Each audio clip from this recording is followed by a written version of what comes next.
আজকের সকালে ছাদে কি করব সেটাই আপনাদের সাথে শেয়ার করতে চলে আসলাম। আশা করি সম্পূর্ণ ভিডিওটি দেখলে আপনাদের ভালো লাগবে। প্রিয় দর্শক, আসসালামু আলাইকুম। আশা করি সবাই যে যেখান থেকে আমার এই ভিডিওটি দেখছেন সবাই ভালো আছেন আর সুস্থ আছেন। প্রথমে দেখতেই পেলেন হাঁসের খাবার দিয়ে দিলাম। এরা ঠিকঠাক মতো খাবার খাচ্ছে আর সব পাত্রে পানি দিয়ে দিয়েছি। এরা খেতে থাক। আর এদিকে দেশি হাঁসগুলোর কি খাওয়াচ্ছি, অনেক ভাইয়া আপুরা কমেন্ট করছেন যে দেশি হাঁসগুলোর তো ডিম পাড়াবেন আপু, কি খাবার দিচ্ছেন। আপাতত এদের ভাত দিয়েছি আর অল্প অল্প করে ফিড দিচ্ছি, আর ভবিষ্যতে কি দিব সেটা আপনাদের সাথে শেয়ার করব।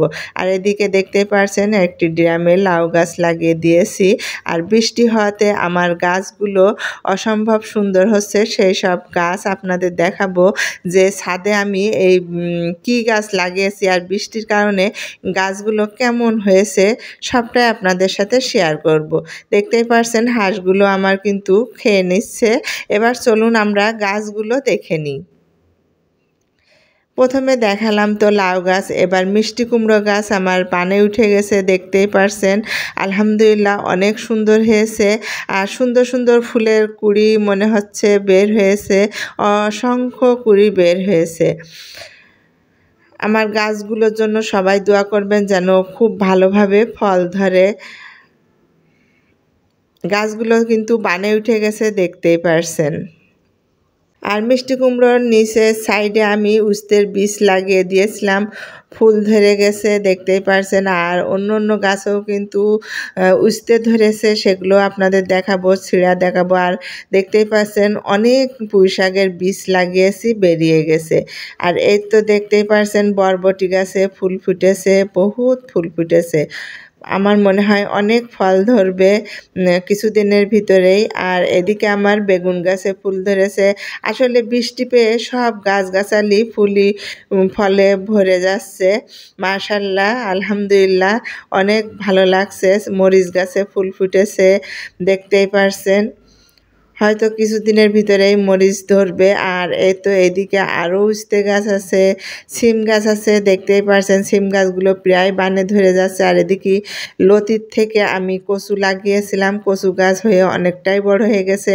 আর এদিকে উস্তে গাছ একদম সামান্য ছোট্ট একটি গাছে একদম আগা পর্যন্ত উস্তে ধরেছে। ছোট উস্তেগুলো রাখবো আর বড় উস্তেগুলো ছিঁড়বো। তার ছিঁড়াটা আপনাদের একটু পরে দেখাই। তার আগে চলুন আমি আর কি গাছ লাগিয়েছি সেই গাছগুলো আপনাদের সাথে এখন শেয়ার করব। তখন আপনাদের সাথে শেয়ার করলাম ছাদে স্থায়ী বেডে কি লাগিয়েছি। এবার ঝাঁকায় ফলের ক্যারেটে কি লাগিয়েছি সেইগুলো শেয়ার করব। 3টি ক্যারেটে আমি 6টি টমেটো গাছ লাগিয়েছি, আর বড় সড়ো দেখতেই পারছেন উস্তে গাছ লাগিয়েছি। এই উস্তে গাছ থেকে আরও 2বার উস্তে খেয়েছি, আরও অনেক উস্তে ধরেছে। আর এখানে লাগিয়েছি 2 ক্যারেটে কলমি শাক, এই 1 সপ্তাহ পর পর শাক তুলে খাওয়া যায়। আরেকটা ক্যারেটে লাগিয়েছি লাল শাক। অসম্ভব এই শাকের স্বাদ, একবার না খেলে আসলে কেউ বুঝতে পারবে না। আর এদিকে লাগিয়েছি ড্রাগন ফলের গাছ, বেঁচে গেছে, অনেক বড় বড় কুশু হয়েছে। আর এদিকে পেঁপে গাছ 2টা, লেবু গাছ, তারপরে আম গাছ। আরও সবশেষে দেখাবো অসম্ভব সুন্দর আমার পেয়ারা গাছ।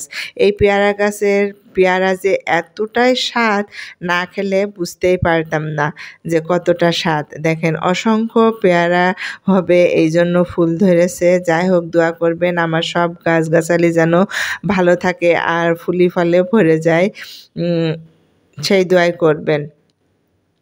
এখন আমরা চলুন উস্তেগুলো উঠিয়ে নিই। আর আমার এই স্থায়ী বেডে আর ক্যারেটে গাছগুলো কেমন লেগেছে আপনাদের অবশ্যই কমেন্ট করে জানাতে পারেন। আর কোথা থেকে এই ভিডিওটি দেখছেন অবশ্যই কমেন্ট করবেন, আপনাদের যেন সামান্য ধন্যবাদটুক দেওয়ার সুযোগ পাই। দেখতেই পারছেন উস্তে এখন তুলে নিচ্ছি, বেশগুলো উস্তে উঠিয়ে নিব। আর একদম আগা পর্যন্ত ছোট ছোট উস্তেই ভরে গেছে, ওইগুলো আবার বড় হলে উঠিয়ে নিব। যাই হোক, যতটুকুই উঠাই না কেন নিজের গাছের ফল উঠাচ্ছি, আলহামদুলিল্লাহ অনেকটাই ভালো লাগছে আমার কাছে। 2-1টা কেন 1 পিস তুলতে পারলেও আমার কাছে অনেক আনন্দের খবর। সেই খবরগুলোই আপনাদের সাথে শেয়ার করি। আর এখানে দেখুন একদম প্রায় মরে যাওয়ার মতো অ্যালোভেরা গাছ লাগিয়েছিলাম 2টি, আর তার থেকে অসংখ্য চারা বেরিয়েছে। অসংখ্য ঠিক না, মানে তারপরেও প্রায় 10-15টি চারা বেরিয়েছে। আমার কাছে অসংখ্য চারার মতোই। সবাই ভালো থাকবেন। আজকের মতো বিদায় নিচ্ছি। আল্লাহ হাফেজ।